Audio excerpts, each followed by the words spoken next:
1. The First Stranger. In the southwest of England, there are many long, low, grassy hills, which have not changed their appearance for centuries. Farmers still keep their sheep on them, and the only buildings are lonely cottages where shepherds live. 50 years ago, there was a shepherd's cottage on one of these hills. It was only 3 miles from the market town of Casterbridge, but it was unusual for travellers to pass this way. There was no road, just 2 footpaths which crossed in front of the cottage door. During the long winters, snow and rain fell heavily here, which made travelling difficult.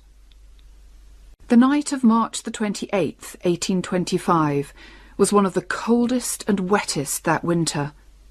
But inside the cottage, all was warm and cheerful. Shepherd Fennel had invited family and friends to drink to the health of his youngest child, a recent arrival in the family. 19 people were at the party, married women and single girls, shepherds and farm workers, young people talking of love, and old friends talking of the past. Shepherd Fennel had chosen his wife well. She was a farmer's daughter from one of the valleys, and when she married, she brought £50 with her in her pocket and kept it there for the needs of a coming family. She did not like to spend money unnecessarily and had worried about the kind of party to give that evening. At a sit-still party, she thought, the men'll get too comfortable and drink the house dry. But at a dancing party, people get hungry and then they'll eat all our food. We'll have both sitting and dancing, that's the best way. And secretly, she told the fiddler to play for no more than 15 minutes at a time. But when the dancing began, nobody wanted to stop. The fiddler refused to catch Mrs. Fennel's eye and played on. The music got louder and louder, and the excited dancers stepped faster and faster. Mrs. Fennel could do nothing about it, so she sat helplessly in a corner as the minutes became an hour. While this was happening indoors, outside in the heavy rain and darkness, a figure was climbing up the hill from Casterbridge. It was a tall, thin man, about 40 years old, dressed all in black and wearing thick, heavy boots. When he reached the shepherd's cottage, the rain came down harder than ever. The man left the footpath and went up to the door. He listened carefully, but the music inside had now stopped, and the man seemed unsure what to do. He looked around, but could see no one on the footpath behind him, and no other houses anywhere near. At last, he decided to knock on the door. "Come in," called Shepherd Fennel. All eyes turned towards the stranger as he entered the warm room. He kept his hat on, low over his face. "The rain is heavy, friends," he said in a rich, deep voice. "May I come in and rest here for a while?" "Of course, stranger," replied the shepherd. "You've chosen your moment well, because we're having a party tonight. There's a new baby in the family, you see." "I hope you and your fine wife will have many more, shepherd," the man answered, smiling politely at Mrs. Fennel. He looked quickly round the room and seemed happy with what he saw. He took his hat off and shook the water from his shoulders. "Will you have a drink with us, stranger?" asked Fennel. He passed a mug of his wife's homemade mead to the newcomer, who drank deeply from it and held it out for more. "I'll take a seat in the chimney corner, if you don't mind," said the man, "to dry my clothes a bit." He moved closer to the fire and began to look very much at home. "There's only one more thing that I need to make me happy," he added, "and that's a little tobacco." "I'll fill your pipe," said the shepherd kindly. "Can you lend me one?" "You're a smoker and you've no pipe?" said Fennel. "I dropped it somewhere on the road." The man lit the pipe that Fennel gave him and seemed to want to talk no more.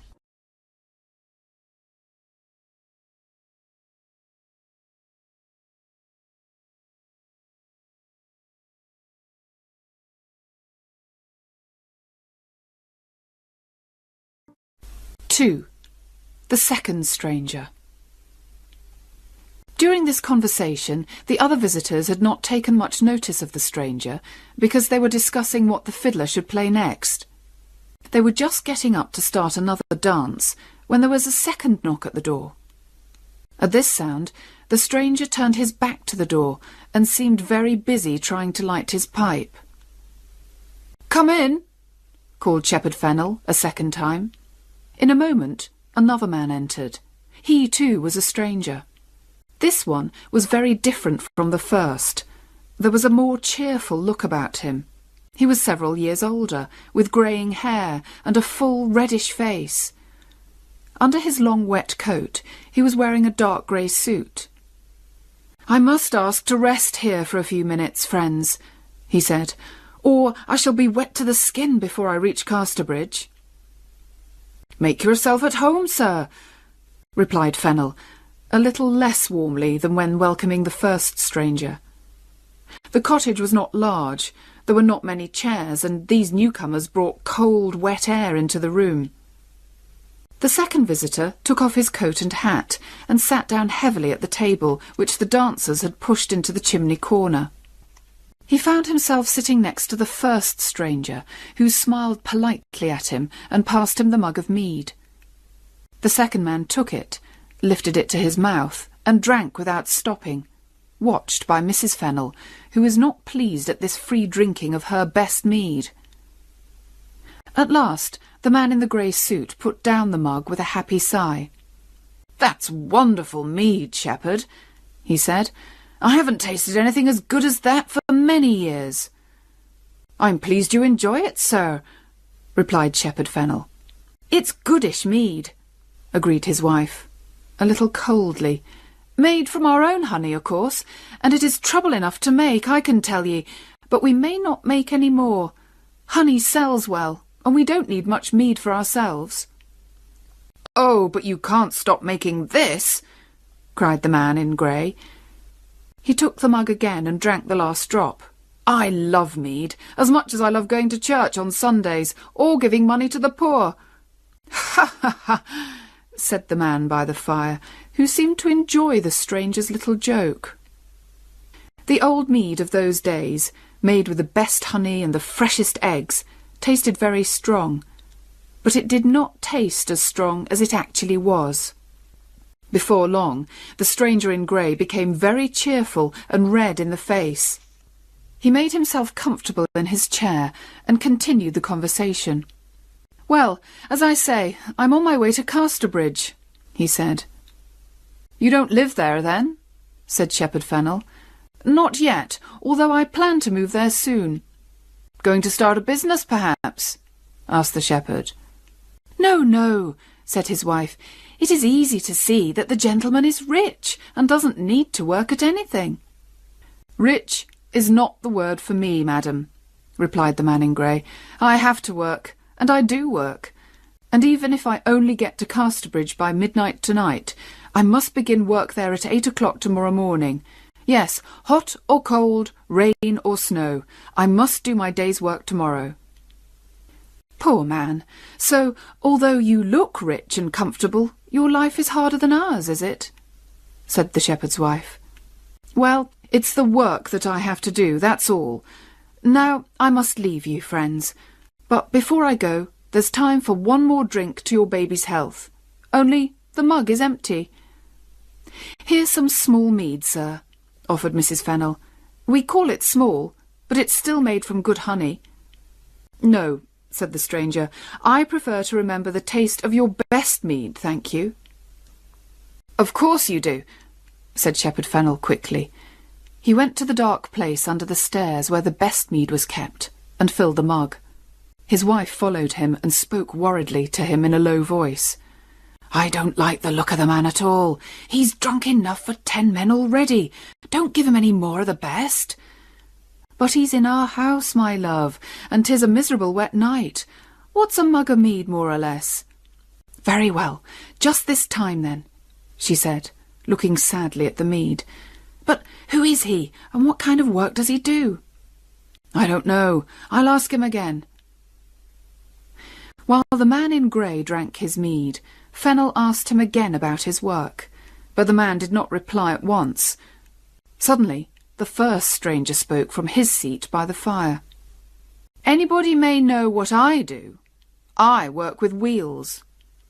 "And anybody may know what I do," said the man in the grey suit, "if they're clever enough to find it out." There was a short silence, which the shepherd's wife broke by calling for a song. The second mug of mead had made the stranger's face even redder and more cheerful than before, and he offered to sing the first song. This is what he sang. "My job is the strangest one, honest shepherds all, work that all the world can see. My customers I tie, and I take them up so high, and send them to a far country." No one spoke except the man near the fire, who joined in the last part with a deep musical voice. "And send 'em to a far country." None of the people in the room understood what the singer meant, except the man near the fire, who continued smoking and said calmly, "Go on, stranger, sing on." The man in grey drank again from his mug and sang, "There isn't much I need, honest shepherds all, to set the criminals free. A little piece of rope and a tall hanging post, and that'll be enough for me." Now it was clear to everybody in the room that the stranger was answering the shepherd's question in song. They all looked at him, their eyes and mouths wide open in horror. "Oh, he's the hangman," they whispered to each other. "He's come to hang that poor clockmaker tomorrow in Casterbridge prison. The clockmaker who had no work and whose children had no food, so he stole a sheep and now he's going to hang for it."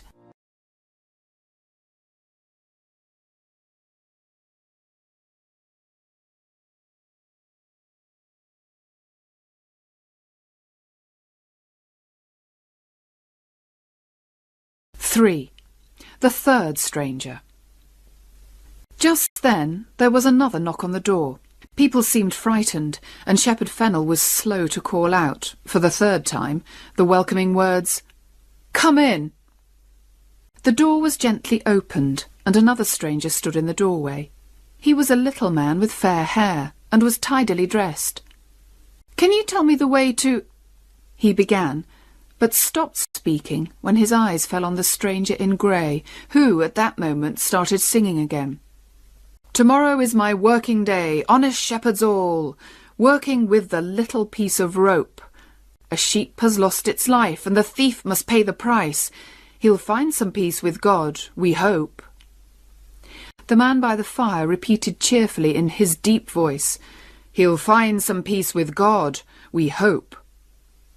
All this time the third stranger had stood in the doorway, and now everyone turned to look at him. They saw to their surprise that his face was white, his hands were shaking, and his eyes were fixed in horror on the man in grey. A moment later he turned and ran away into the darkness and the rain. "Who can that be?" asked Shepherd Fennel. No one answered. The room was silent, although there were more than 20 people in it, and nothing could be heard except the rain beating on the windows. The stillness was broken by a bang. It was the sound of a gun, and it came from Casterbridge. "What does that mean?" cried several people at once. "A prisoner's escaped from Casterbridge prison, that's what it means," replied the man in grey, jumping up from his chair. "I wonder if it's my man." "It must be," said the shepherd, "and I think we've seen him. The little man who looked in at the door just now, and shook like a leaf when he saw ye and heard your song." "His face was as white as a sheet," said the fiddler. "His hand shook like an old man's," said a farm worker. "His heart seemed as heavy as stone," said Mrs. Fennel. "True," said the man by the fire. "His face was white, his hand shook, and he ran like the wind. It's all true." "We were all wondering what made him run off like that," said one of the women, "and now 'tis explained." "Is there a policeman here?" asked the hangman. One of the men came slowly forward, pushed by his friends. "I'm one of the King's officers, sir," he said. Then take some of these men at once, follow the criminal and bring him back here. He hasn't gone far, I'm sure. I will, sir. I will when I've got my uniform. I'll go home and put it on and come back here immediately. Uniform? Never mind about your uniform. The man'll be far away by that time. But I must have my uniform. There's the King's name on it in gold. I can't arrest a man without my uniform on. I'm a King's man myself, said the man in grey coldly, and I order you to find and arrest this man at once. Now then, all the men in the house must come with us. Are you ready? The men left the cottage to start their search, and the women ran upstairs to see the new baby, who had begun to cry loudly. But the living room did not stay empty for long. A few minutes later, the first stranger came quietly back into the house. He cut himself a large piece of cake and drank another mug of mead. He was still eating when another man came in just as quietly. It was the man in grey. "Oh, you here," said the hangman, smiling. "I thought you had gone to help look for the prisoner." "And I thought you had gone too," replied the other. "Well, I felt that there were enough people without me," said the man in grey, helping himself to the mead. "I felt the same as you. These shepherd people can easily find the man, because they know this hilly country. They'll have him ready for me by the morning, and it'll be no trouble to me at all. Yes, they'll find him. We'll save ourselves all that trouble." "True, true. Well, I'm going to Casterbridge. Are you going the same way? We could walk together." "No, I'm sorry to say I'm going the other way." And after finishing their mead, the two men shook hands warmly, said goodbye to each other, and went their different ways. Out on the hills, the shepherd and his friends were getting cold and wet in their search for the prisoner. They had no luck at all, until they reached the top of a hill, where a single tree stood. Suddenly, they saw the man who they were looking for, standing next to the tree. "Your money or your life!" cried the policeman loudly. "No, no," whispered the shepherd. "That's what robbers say, not good, honest people like us." "Well, I must say something, mustn't I? You don't realise how difficult it is to remember what to say." The little man now seemed to notice them for the first time. "Well, travellers, did I hear you speak to me?" he asked. "You did," replied the policeman. "We arrest ye for not waiting in Casterbridge prison for your hanging tomorrow." The little man did not seem at all afraid, and to everyone's surprise, agreed with great politeness to go back to the shepherd's cottage. When they arrived there, they discovered that 2 officers from Casterbridge prison and a judge who lived nearby were waiting for them. "Gentlemen," said the policeman, "I've brought back your prisoner. Here he is." "But this is not our man," cried one of the prison officers. "What?" said the judge. "Haven't you got the right man?" "But then who can this man be?" asked the policeman. "I don't know," said the prison officer, "but our prisoner is very different. He's tall and thin, with a deep musical voice." "That was the stranger who sat by the fire," cried Fennel. The little man now spoke to the judge for the first time. "Sir," he said, "I must explain. I've done nothing wrong. My only crime is that the prisoner is my brother. Today, I was on my way to visit him in Casterbridge prison for the last time, when I got lost in the dark. I stopped here to ask the way, and when I opened the door, I saw my brother sitting by the fire. Right next to him was the hangman who'd come to take his life. My brother looked at me, and I knew he meant, 'Don't tell them who I am, or I'll die.' I was too frightened to do anything except turn and run away." "And do you know where your brother is now?" "No, sir. I haven't seen him since I left the cottage." "And what's his job?" "He's a clockmaker, sir. He said he worked with wheels," said Shepherd Fennel. "He meant the wheels of clocks and watches, I suppose." "Well, we must let this poor man go," said the judge. "Clearly it's his brother who is the wanted man." And so the little man left the cottage with a sad, slow step. The next morning, men were out on the hills again, searching for the clever thief. But the shepherds and farm workers did not look very carefully. They did not think the man should hang just for stealing a sheep, and they liked the wonderful coolness that he showed when sitting next to the hangman at the shepherd's party. So the prisoner was never found, and the man in grey never did his morning's work in Casterbridge, nor ever met again the friendly stranger who had sung the hangman's song with him by the shepherd's fire. The grass has long been green on the graves of Shepherd Fennel and his wife, and the baby whose health was drunk that night is now an old lady. But the arrival of the three strangers at the shepherd's cottage, and all that happened afterwards, is a story as well known as ever in the hills and valleys around Casterbridge.